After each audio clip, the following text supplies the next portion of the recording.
Middle ईस्टमध्ये सुरू असलेले Iran विरुद्ध अमेरिका संघर्ष आता फक्त त्या प्रदेशापुरतं मर्यादित राहिलेला नाही. या युद्धाचे परिणाम आता आशियातील अनेक देशांवरही पाहायला मिळाले आहेत आणि त्यात भारतही अपवाद नाही.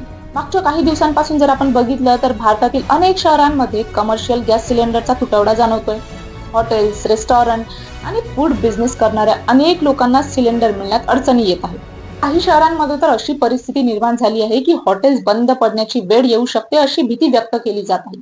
या विषयावर डिटेलमध्ये डिस्कस केला आहे आणि त्याची लिंक या व्हिडिओच्या टॉप साइडला तुम्हाला दिसेल, तर तो व्हिडिओ नक्की बघा.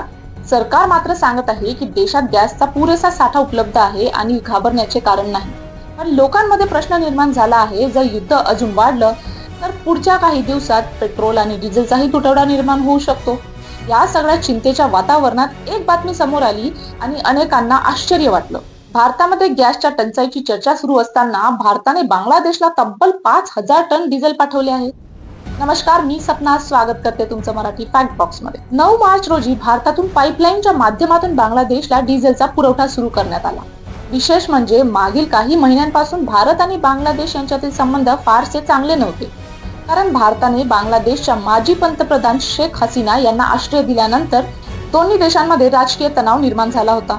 म्हणूनच प्रश्न निर्माण होतो, इतक्या तणावाच्या वातावरणात आणि युद्धामुळे इंधन संकट वाढत असताना भारताने बांगलादेशला इतक्या मोठ्या प्रमाणात डिझेल कसे पाठवले? चला तर यामागचे कारण समजून घेऊया. भारताने बांगलादेशला पाठवलेले हे डिझेल आसाम मधील नुमालीगढ रिफायनरी मधून पाठवण्यात आले आहे.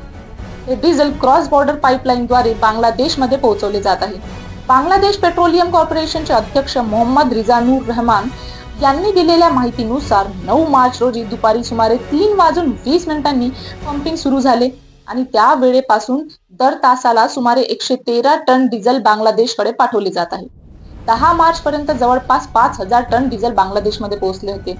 पुढील 6 महिन्यात भारताकडून एकूण 90,000 टन डिझेल मिळण्याची अपेक्षा बांगलादेशने व्यक्त केली आहे. आता प्रश्न असा की बांगलादेशला अचानक एवढ्या डिझेलची गरज का भासते आहे? याचे मुख्य कारण म्हणजे मिडल ईस्ट मध्ये सुरू असलेले युद्ध. बांगलादेश आपल्या गरजेच्या सुमारे 95% इंधनासाठी मिडल ईस्टवर अवलंबून आहे. हे कच्चे तेल प्रामुख्याने पार्शियन आखातातून हार्म्यूजच्या समुद्री धुनी मार्गे बांगलादेशमध्ये पोहोचते. पण सध्या युद्धाच्या परिस्थितीमुळे या मार्गावरील जहाजांची वाहतूक मोठ्या प्रमाणावर प्रभावित झाली आहे. त्यामुळे बांगलादेशमध्ये इंधनाची तीव्र टंचाई निर्माण झाली आहे.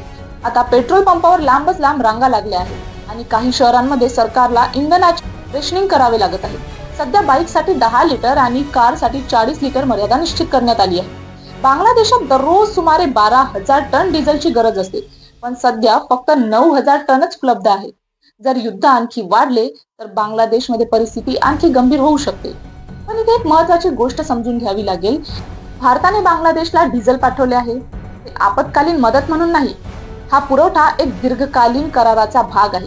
हा करार म्हणजे India Bangladesh friendship pipeline project. बघा, 2015 मध्ये पंतप्रधान नरेंद्र मोदी यांनी बांगलादेश दौऱ्यानंतर दोन्ही देशांनी ऊर्जा क्षेत्रात सहकार्य वाढवण्याचा निर्णय घेतला होता.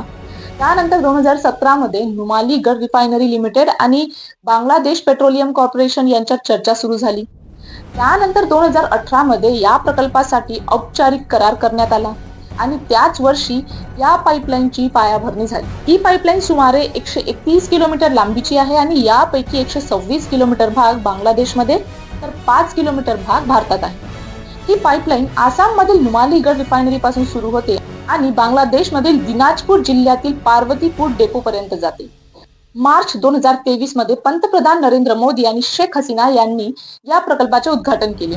विशेष म्हणजे जानेवारी 2026 मध्ये दोन्ही देशांमध्ये आणखी एक महत्त्वाचा निर्णय घेण्यात आला. या करारानुसार भारत दरवर्षी 1.80 लाख टन डिझेल बांगलादेशला पुरवणार आहे आणि हा करार 15 वर्षासाठी लागू असेल. या कराराची एकूण किंमत सुमारे 119 दशलक्ष अमेरिकन डॉलर इतकी असल्याचे सांगितले जाते. म्हणजे भारत बांगलादेशला डिझेल मदत म्हणून नाही, म्हणजेच भारत बांगलादेशला डिझेल मदत म्हणून नव्हे तर व्यापार करारानुसार विकत आहे. आता यामागे आणखी एक मोठा राजकीय संदर्भ आहे. 2024 मध्ये बांगलादेशमध्ये शेख हसीना सरकार कोसळल्यानंतर भारत आणि बांगलादेशचे संबंध तणावपूर्ण झाले होते.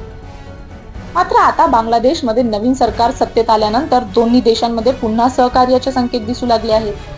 म्हणूनच हा डिझेल करार फक्त इंधन पुरवठा नाही तर दोन्ही देशांमधील संबंध सुधारण्याचा एक महत्त्वाचा टप्पा मानला जातो. भारताने बांगलादेशला पाठवलेले डिझेल हे अचानक घेतलेले पाऊल नाही, तर आधीच ठरलेल्या दीर्घकालीन कराराचा भाग आहे.